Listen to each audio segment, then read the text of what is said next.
The fact that heavy snowfall in Russia's Far East rarely makes headlines is largely due to a simple, almost administrative reality. This is a land where winter, year after year, inevitably buries everything under persistent layers of snow. In this environment, blizzards, road closures, and bone-chilling temperatures are just part of the scenery. The region's few urban outposts operate on routines long since adapted to this landscape, featuring infrastructure built to withstand months of isolation and a population accustomed to power outages, temporary shortages, and restricted travel. Far from being a fluke, the snow is woven into the fabric of daily life, an expected, accepted constant. This normalization of extreme conditions is precisely what has kept the region off the radar of mainstream media and independent outlets alike. The lack of a shock factor is key. If every winter is a carbon copy of the last, there is no new story to tell and no apparent urgency to justify coverage. Even weather reports, when they exist at all, do little more than confirm the expected. In that sense, predictability acts as a veil, obscuring any anomaly that doesn't immediately fit the established narrative of life in the Russian Far East.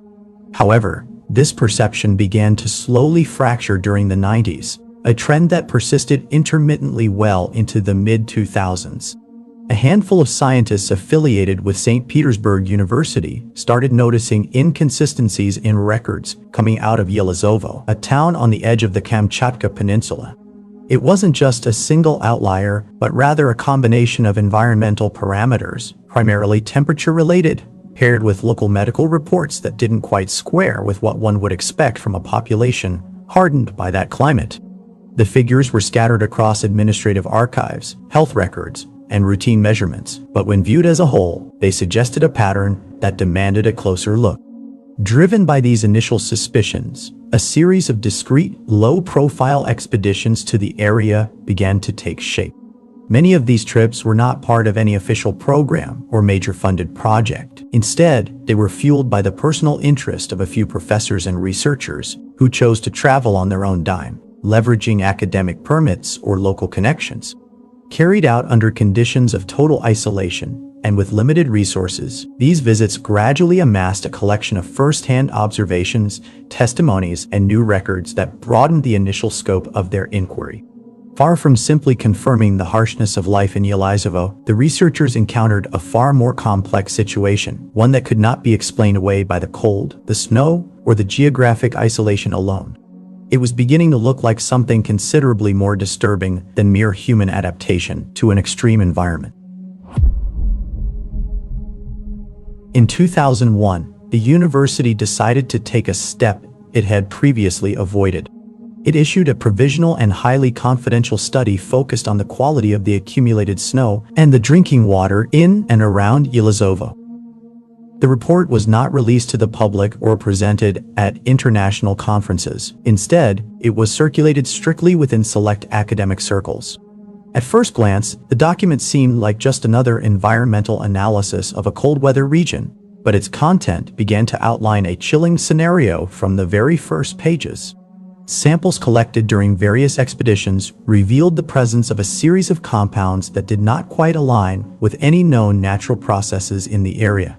These were relatively toxic substances with a chemical makeup reminiscent of materials used in industrial or recreational snowmaking. However, unlike those controlled compounds, the ones detected in Yelizovo were far more aggressive toward the human body.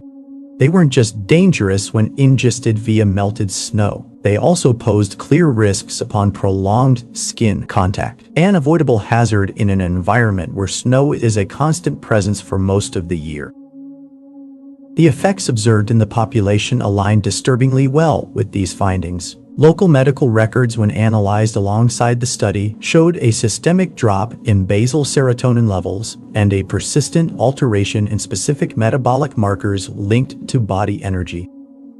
In practical terms, this translated into constant fatigue that failed to lift even with regular rest, a sense of generalized exhaustion and a muted emotional state akin to low-grade depression stretched over a long duration.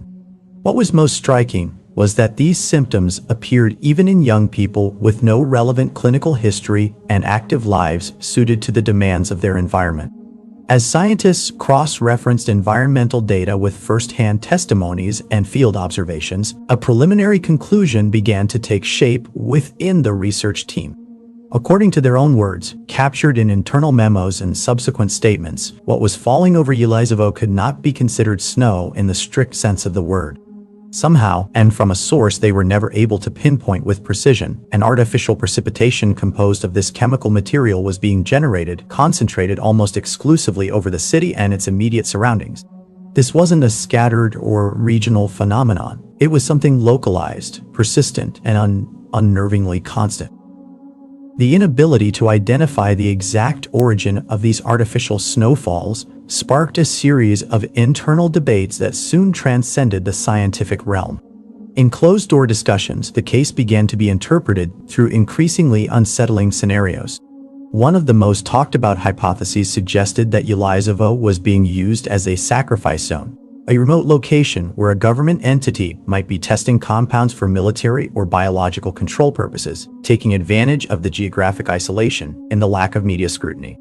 Other researchers, more cautious but no less concerned, raised the possibility of foreign intervention, suggesting that outside forces could be using the territory as a covert testing ground without local authorities having full knowledge of or the capacity to respond to what was unfolding. However, there is another phenomenon, less thoroughly documented, though no less striking, that began circulating alongside these investigations and opened up a possible new angle within the case.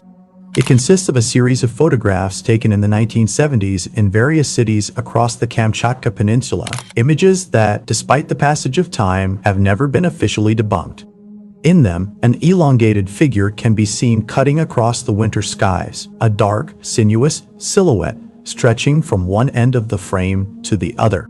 This presence eventually came to be known simply as the serpent, a name born more out of descriptive necessity than any genuine attempt at explanation.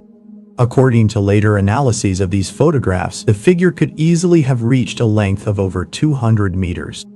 Its shape did not fully correspond to that of a conventional cloud or any known atmospheric phenomenon, yet it also lacked clearly defined features that would allow it to be identified as a solid structure.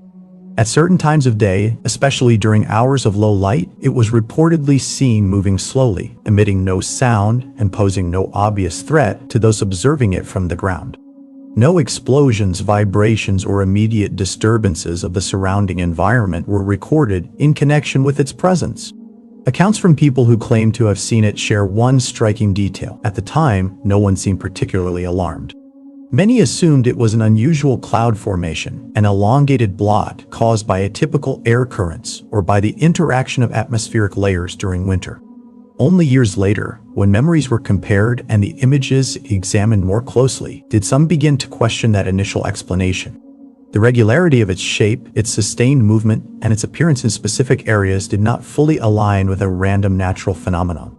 Although the possibility that these photographs are staged or the result of later manipulation has always existed, that hypothesis has never gained definitive traction. The quality of the original negatives, the consistency between images taken from different vantage points, and the absence of conclusive evidence of falsification have kept the debate alive for decades.